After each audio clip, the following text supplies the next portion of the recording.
ایران امریکہ مذاکرات کے دوسرے دور کے لیے کوششیں تیز، ثالثوں کے ذریعے رابطے جاری۔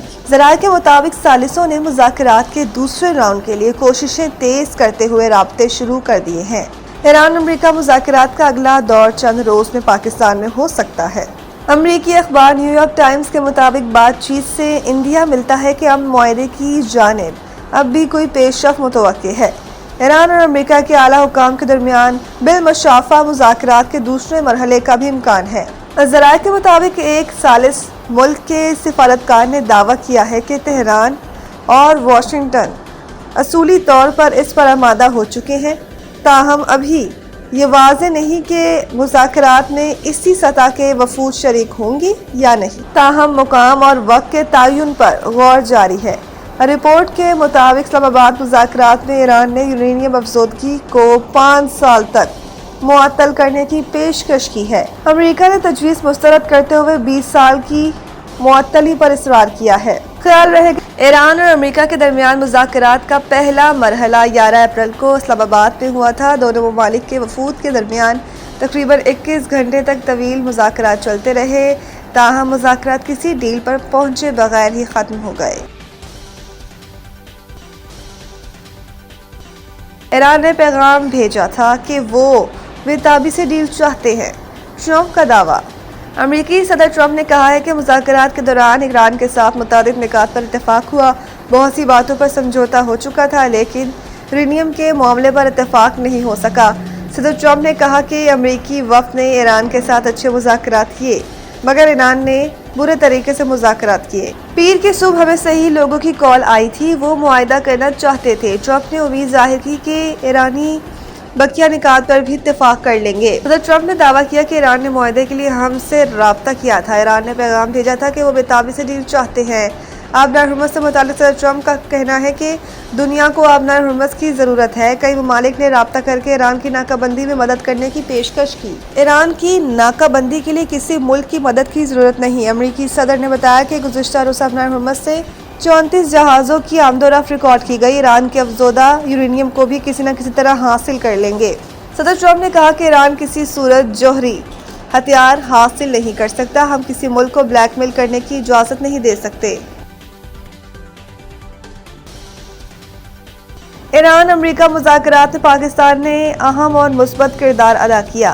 امریکی نائب صدر۔ ایک بیان میں جے ڈی وینس نے کہا ہے کہ وہ فیلڈ مارشل سید عاصم منیر اور شہباز شریف کو خاص کریڈٹ دینا چاہتے ہیں، جنہوں نے بطور میزبان غیر معمولی صلاحیت اور قائدانہ کردار ادا کیا ہے۔ ان کا کہنا تھا کہ دونوں رہنماؤں نے اعلیٰ سطح کی ریاستی بصیرت کا مظاہرہ کرتے ہوئے امریکہ اور ایران کے بات چیت کو ممکن بنانے میں مدد کی ہے، جو ایک طویل عرصے سے ایک دوسرے کے ساتھ سنجیدہ مذاکرات نہیں کر رہے تھے۔ امریکی نائب صدر نے کہا کہ پاکستان کی میزبانی اور سفارتی کوششوں نے دونوں ممالک کو ایک میز پر لانے میں اہم کردار ادا کیا، جس سے خطے میں کشیدگی کم کرنے کی امید پیدا ہوئی ہے۔ تجزیہ کاروں کے مطابق عالمی سطح پر پاکستان کے اس کردار کو بڑی سفارتی کامیابی کے طور پر دیکھا جا رہا ہے، جس سے نہ صرف پاکستان کی اہمیت میں اضافہ ہوا بلکہ خطے میں امن کی نئی راہیں بھی کھل سکتی ہیں۔ برطانوی وزیر اعظم کا لبنان کو فوری طور پر جنگ بندی میں شامل کرنے کا مطالبہ۔ اپنے ایک بیان میں سر کیئر سٹارمر نے کہا کہ آبنار ہرمز دوبارہ کھولنے کے لیے بہت کام درکار ہے۔ انہوں نے اسلام آباد میں ہونے والے امریکہ ایران مذاکرات کا خیر مقدم کرتے ہوئے کہا کہ سفارتکاری ہی درست راستہ ہے جس سے پائیدار جنگ بندی حاصل ہو سکے۔ اس کے علاوہ برطانوی وزیر اعظم نے لبنان کو فوری طور پر جنگ بندی میں شامل کرنے کا بھی مطالبہ کیا اور کہا کہ لبنان میں بمباری شدید انسانی بحران کو جنم دے رہی ہے، جسے فوراً بند ہونا چاہیے۔ دوسری جانب سیکرٹری جنرل اقوام متحدہ انتونیو گوتریس نے کہا کہ ہفتوں کی تباہی اور اضطراب کے بعد یہ واضح ہو چکا ہے کہ مشرق وسطیٰ کے موجودہ تنازع کا کوئی فوجی حل نہیں ہے۔ انہوں نے مزید کہا کہ معاہدے تک پہنچنے کے لیے مذاکرات دوبارہ شروع کیے جائیں گے۔ جنگ بندی کی خلاف ورزیاں فوری بند ہونی چاہیے۔ بین الاقوامی قانون کے مطابق آبنار ہرمز سمیت بحری آمد و رفت کی آزادی کا احترام کیا جائے۔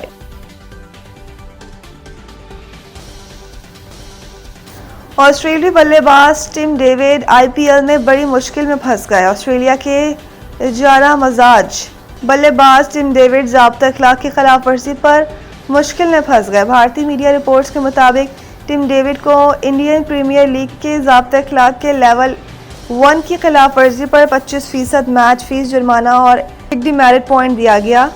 یہ واقعہ 12 اپریل کو وانکھیڑے اسٹیڈیم میں رائل چیلنجرز بنگلور اور ممبئی انڈینز کے درمیان میچ کے دوران پیش آیا۔ ٹم ڈیوڈ پر آرٹیکل 2.4 کی خلاف ورزی کا الزام تھا، جو امپائر کے حکم کو نظر انداز کرنے سے متعلق ہے۔ پہلی خلاف ورزی 18ویں اوور کے دوران ہوئی، جب ٹم نے گیند بدلنے کے بعد فوری طور پر گیند امپائر کو نہ دی بلکہ گیند کو چیک کیا۔ دوسری خلاف ورزی آخری اوور میں ہوئی، جب وہ دوبارہ امپائر کے حکم کی پیروی نہیں کر سکے، جس کے نتیجے میں غیر تعمیل کے 2 واقعات بن گئے۔ ٹم ڈیوڈ نے جرم کا اعتراف کیا اور میچ ریفری کی جانب سے عائد کی جانے والی سزا قبول کر لی۔ دوسری جانب ممبئی انڈینز کے کپتان ہاردک پانڈیا کو سلو اوور ریٹ کے باعث جرمانے کا سامنا کرنا پڑا ہے۔